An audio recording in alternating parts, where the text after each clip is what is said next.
हमारी संस्कृति, हमारे संस्कार सदा रहें हमारे साथ। सब्सक्राइब करें तिलक। हम यहाँ बैठकर आंसू बहाकर अपने दुख को हल्का कर रही हैं, परंतु जिसने उसको जन्म दिया था वो सुभद्रा अपने दिल की टुकड़ी की मृत्यु का दुख कैसे सह पाएगी कुंती? अभिमन्यु को तो 13 वर्षों तक अपने पिता की छत्र छाया से वंचित रहना पड़ा था, परंतु उसके पुत्र को तो सदा के लिए वंचित रहना पड़ेगा। एक बात मैं पूर्ण विश्वास से कह सकता हूं कि अभिमन्यु का यह बलिदान व्यर्थ नहीं जाएगा। कल सूर्यास्त से पहले अधर्मी जयद्रथ की आहुति इस रण यज्ञ में दी जाएगी और उसके बाद एक एक करके सारे कौरव मारे जाएंगे। सारी सृष्टि साक्षी रहेगी। तुम भी मेरा विश्वास रखो सुभद्रा, विश्वास रखो।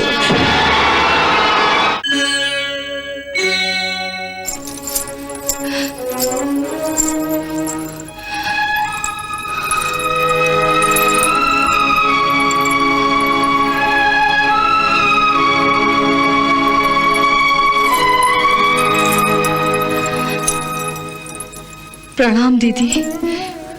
आप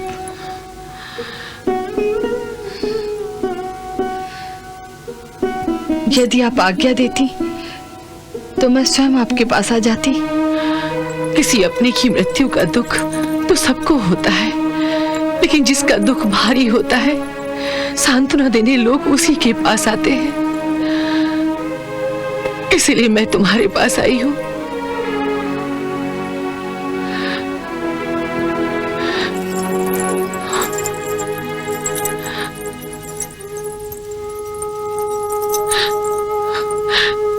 मेरे लक्ष्मण की मृत्यु से अधिक गहरा दुख मुझे अभिमन्यु का हुआ है, जिसको ऐसे अधर्म और अमानवीय यातना देके मारा गया है कि सुन के मेरा दिल दहल गया है।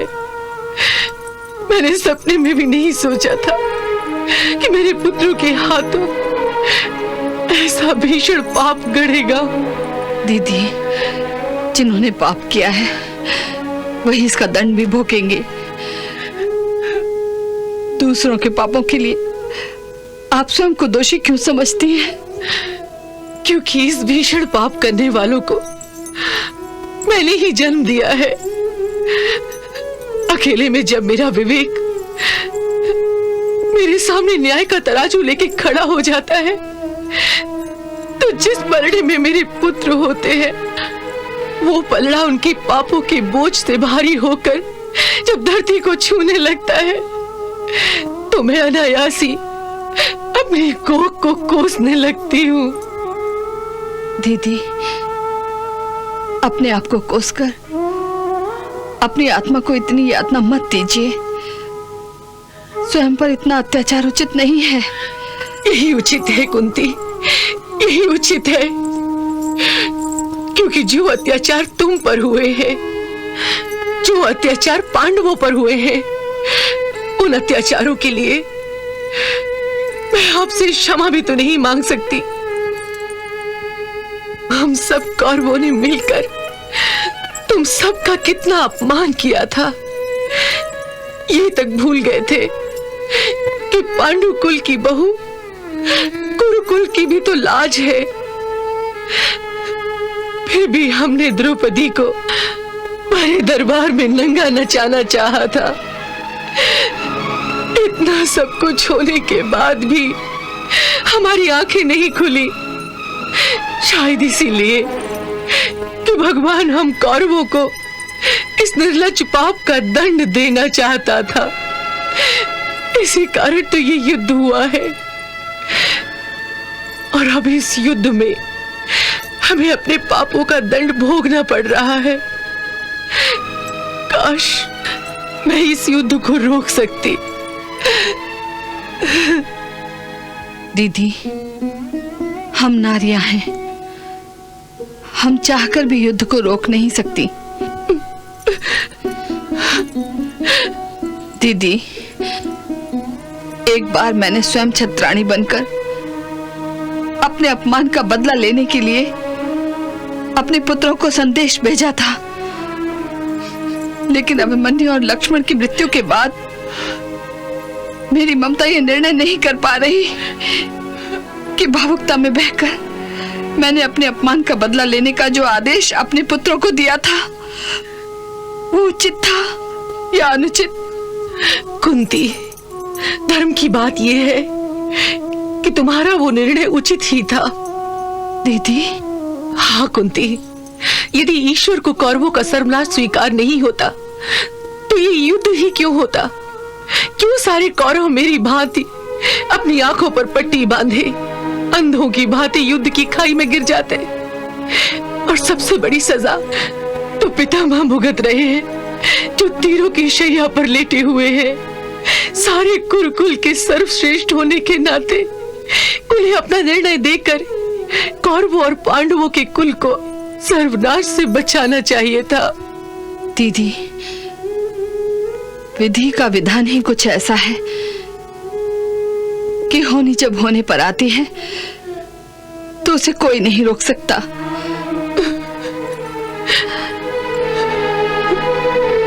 एक एक घटना द्वारा प्रारब्ध न जाने किस किस से उसके कर्मों का हिसाब लेता है।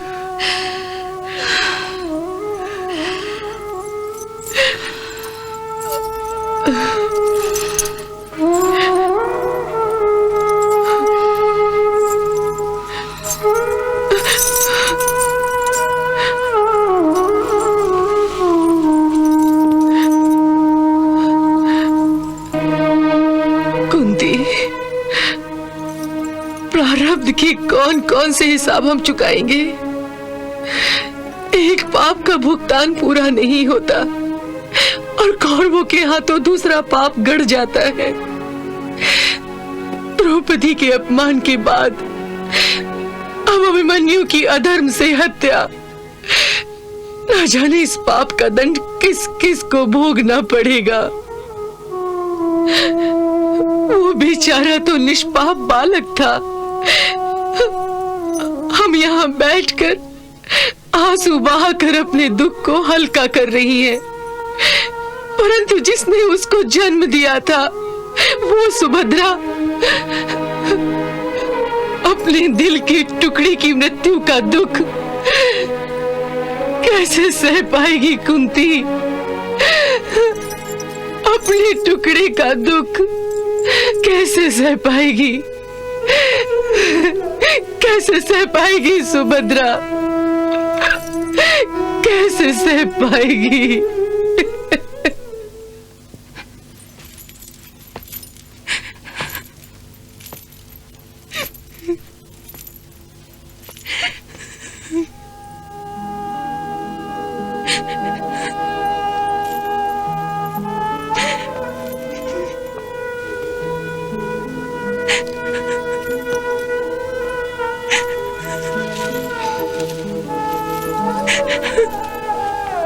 सुभद्रा,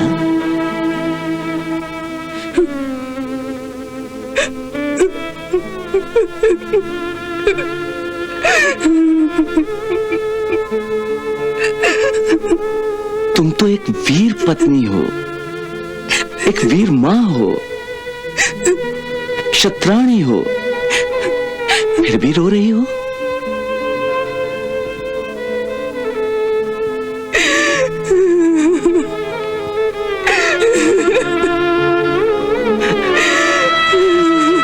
वीरों की मृत्यु पर आंसू नहीं बहाए जाते। एक माँ का दिल तो खून के आंसू रोने को करता है। जिसके जिगर का टुकड़ा सदा के लिए उससे बिछड़ गया हो, वो रोए नहीं तो और क्या करे? सुभद्रा, मृत्यु एक अटल सच्चाई है। सभी को अपना शरीर त्यागना ही पड़ता है। परंतु जिसकी मां जीवित हो, उसे मृत्यु को गले लगाने का कोई अधिकार नहीं है। अभिमन्यु तो स्वयं अभी कुमार अवस्था में था। अभी अभी तो उसका ब्याह हुआ था। उसके गले की वरमाला के फूलों की सुगंध अभी तक वातावरण में फैली हुई है।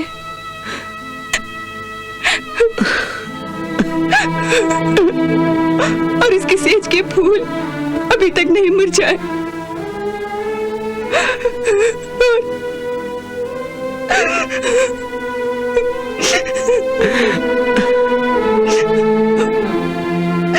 और इसे चिता के अंगारों पर लिटा दिया गया। सुभद्रे, तुम्हारे भावुक होने से जीवन का सत्य तो बदल नहीं जाएगा ना? जानती हूं, और ना ही मृत्यु का सत्य बदला जाएगा। परंतु फिर भी मैं मृत्यु से एक प्रश्न पूछना चाहूंगी कि क्या अधिकार है उसे कि जन्म देने वाली मां से पूछे बिना उसके पुत्र का जीवन उसने छीन लिया? क्या अधिकार है उसे कि एक ही झटके में मां की गोद और पत्नी की मांग को सूनी कर दिया? और जो बालक अभी जन्मा भी नहीं, उसके सर से उसके बाप का साया छीन लिया। क्या दोष है अभिमन्यु के अजन्मे निष्पाप बालक का? वो बेचारा तो अपने बाप से भी अधिक दुर्भागी निकला।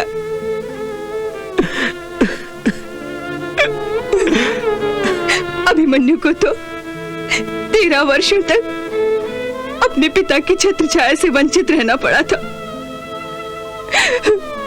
परंतु उसके पुत्र को तो सदा के लिए वंचित रहना पड़ेगा।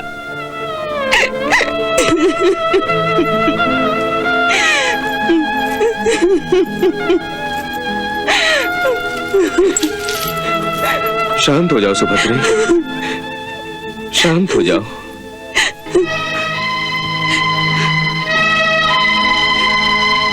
शांत हो जाऊं? कैसे शांत हो जाऊं? अपने पुत्र को अपनी गोद के सुरक्षा कवच से निकालकर उसके पिता के सुरक्षित हाथों में सौंपा था।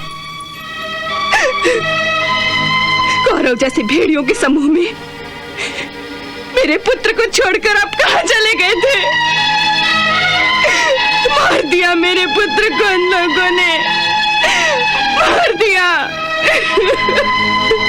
मेरे फूल जैसे बच्चे को धूल में मिला दिया और आप कुछ न कर सके।